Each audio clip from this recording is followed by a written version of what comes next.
Boxing King Media in association with boxer Tony Bellew out here in New York. You're obviously here for the big fight.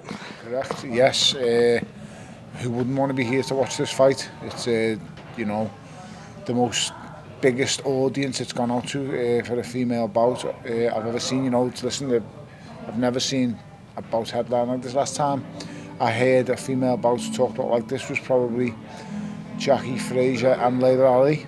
So, and them two names obviously synonymous with the sport, but it's huge, it's massive.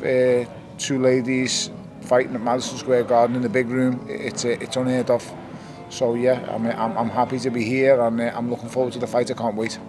You know, from your own boxing experience, did you ever think, coming through the years, that at some point you're going to see a fight of this magnitude headlining Madison Square Garden and selling it out, a female fight? I've always believed that the female boxing will rise because I've seen the standard rise over the years. You know, we've got Kirsty Martin not far from us sitting here. I remember watching Lucia Rajka and being hugely impressed. Jane Couch, all these girls over the years I've watched them grow. The knockout and Wolf done will always stick with me as one of the best knockout boxing's ever seen. So, of course, it was always going to rise. It was just a matter of time, and it was a matter of when, not if. Katie Taylor has been that girl who's she crosses over. You know, she fights for her country. She has a country backing her, not just a city. And it's phenomenal the support she's really had. So Eddie's seen a gap in the market. He went with it, and look where we are today. We're at Madison Square Garden. It's Puerto Rico v Ireland. It's just huge. It's a mega fight. I do see it going because I spoke to a lot of the Americans, even Christy I spoke to her a bit ago. They're all favouring Serrano quite heavily. I understand why you'd edge towards Amanda Serrano. I did when this fight was first made, I'm not going to lie. And the only reason I seem to be evening out now and maybe going slightly towards Katie Taylor is the size. Amanda Serrano's a career probably featherweight, I would say. There or thereabouts. I mean, she's a 7-weight world champion, yes. But I'm not going to lie, the world titles are easier to pick up in the divisions that she's gone to. And Katie Taylor's been, that solid lightweight her whole career. You know, she's the champ there, she's the king.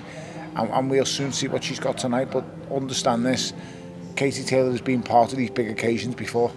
This is Amanda Serrano's first time with the big lights, the cameras, the action. An event of this magnitude, this is her first time at the ball. This is not Katie Taylor's first time at the ball, mate. She's been here before and she's seen it and done it. She's won Olympic gold medals. She's been on the big stage, and I think that may be a factor in tonight's fight. I really do. And a quick word on Liam Smith, Jesse Vargas. Yeah. Big fight that. It could be the fight of the night. I think it'll be a really good fight. I think Liam is someone who can drag most into a fight. And Jesse's not the hardest to drag into a fight. I think Jesse's a slick, talented boxer, but if he tries to have a fight with Liam Smith tonight, he's going to come undone and he's going to come unstuck as well. And I think Liam Smith will do a job on him. I think Liam Smith on points is a comfortable bet. Moving on, I'm guessing you were mid-flight when you probably got off and your phone blew up. Just tell me your first reaction to seeing your phone messages about Jake Paul mentioning your name and talking about you.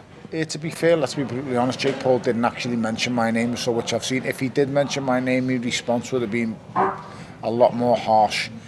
I seen it because I got off the plane to 20 messages and it was all this interview, so I seen the little clip of him and Ed. Ed's antagonising. Well, do you know what? It's not even Eddie really, is it? Let's be honest, it's one of the reporters mentions my name. And Eddie kind of answered the question, I was Tony's promoter, I got him WBC Cruiserweight Champion of the World for the undisputed title.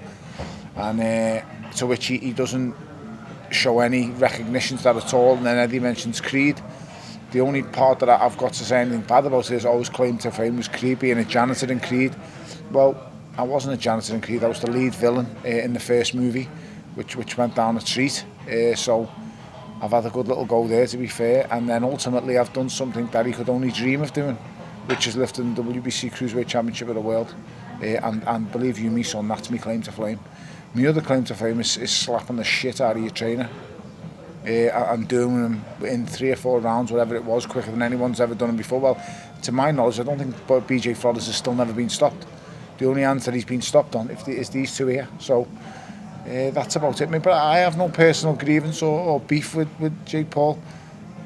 just understand, mate, if you come and step to me and try and antagonise me the way I've seen you do with a couple of UFC guys, for every action there's a reaction, and I don't want that.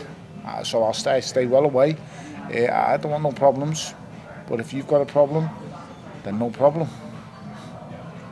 I think Eddie kind of suggested it. I'm guessing he was joking, but he said you were retired, and if you wanted the opportunity to fight you. Mate, I am retired. I've been retired for nearly 4 years, I think it is this year. So I'm 40, mate. I'm closing on 40. I don't need to be fighting no more. Just don't poke the animal, mate. Don't poke the beast, because, as I've just said, for every action there's a reaction, and it is what it is. Obviously, you're in good shape. You've lost a lot of weight recently, so we live in a crazy world of exhibition fights. If the opportunity came up and Jake put it on you today, what would Tony Bellew say? Mate, Jake's not putting on no one, because it would end immediately right there and then, in the blink of an eye. So Jake's not putting it on no one. So just rephrase them words. Yeah, no one's putting it on me, as I've said. And I say that not because I'm some big hard case, because I'm not. I'm just a normal fella. But I'm not going to be disrespected by anyone, especially a young child. I'm a grown-ass man. I've been in this game over 20 years. I've been fighting all my life. No one's going to put it on me without a reaction happening. So I'm not sure where it leads, but now, man, my fighting days are done. I got in shape to do another movie. I've done the movie, so, you know, it is what it is. We'll just see where it goes from here now. Well, you're clearly doing well, Tony. Movie star, ex-fighter, all sorts. Quick mention on Dillian Whyte. I know you favoured Dillian quite, not heavily, but you said he could pull it off. Just reaction to that fight? I thought he had a chance, and to be brutally honest, the way Tyson Fury was talking before the fight that he was going to go in and put it on Dillian, I thought, wow, if he does that, because Tyson usually does what he says he's going to do, and I thought if he does that, then okay, fair play, he's playing into Dillian's hands, and it's going to be a great fight to watch. But when he went in there and just put Dillian on a jab and just broke him down, it was brilliant. It was punch perfect from Tyson Fury. I can't knock it. He just didn't do what he said he was going to do, go in there and walk Dillian down. He went in there, he evaded Dillian, he stayed away from him for 4 or 5 rounds, and consistently, you know, broke him down with the jab. Wait till Dillian showed any kind of tiredness and started repeating the same patterns. The minute Dillian started repeating the same patterns, Tyson timed him and drew him in off that uppercut, and Dillian's been stopped 3 times, and all 3 times it's been off an uppercut. So there's obviously a common flaw there, but Dillian should be very proud of himself. This is a lad with not great vast amateur experience, hasn't been a travelled, decorated amateur, been around the world.